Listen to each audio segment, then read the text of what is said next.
대법원 2025년 9월 4일 선고 2025-7058 판결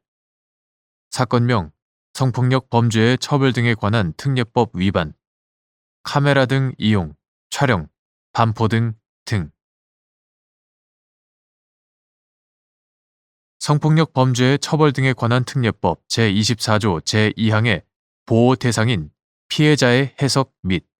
같은 법 제50조 제2항 제2호,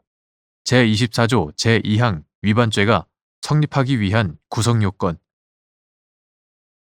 성폭력 범죄의 처벌 등에 관한 특례법 이하 성폭력 처벌법이라 한다. 성폭력 처벌법 제24조 제1항의 수범자는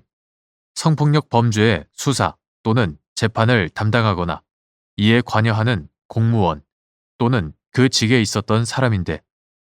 성폭력 범죄의 수사 또는 재판 절차가 진행되지 않았다면 이러한 수범자가 있을 수 없으므로 이 조항의 보호 대상인 피해자는 성폭력 범죄의 수사 또는 재판 절차가 진행 중이거나 진행되었던 피해자임이 문헌상 명백하다. 한편 같은 조 제2항은 수범자를 누구든지로 확대하면서 보호 대상은 피해자 또는 성폭력 범죄 피해자로 포괄적으로 규정하는 것이 아니라 제1항에 따른 피해자로 한정하여 규정하고 있다. 이는 성폭력 처벌법 제24조와 유사한 비밀누설 금지 규정인 아동 청소년의 성보호에 관한 법률 제31조 제3항 누구든지 피해 아동, 청소년의 주소, 성명, 연령, 학교 또는 직업, 용모 등 그 아동, 청소년을 특정하여 파악할 수 있는 인적 사항이나 사진 등을 신문 등 인쇄물에 싣거나 방송법 제2조 제1호에 따른 방송 또는 정보통신망을 통하여 공개하여서는 아니 된다. 아동 청소년의 성보호에 관한 법률 제31조 제3항이 수범자를 누구든지로 확대하면서 보호 대상을 피해 아동, 청소년으로 규정함으로써 같은 조 제1항에 따른 피해 아동, 청소년,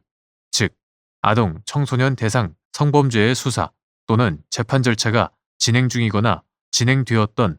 피해 아동, 청소년으로 보호 대상을 한정하지 않는 것과 분명한 차이가 있다. 이와 같이 성폭력 처벌법 제24조 제2항의 보호 대상인 피해자는 같은 조 제1항의 보호 대상인 피해자와 동일하게 성폭력 범죄의 수사 또는 재판 절차가 진행 중이거나 진행되었던 피해자로 해석하는 것이 타당하다.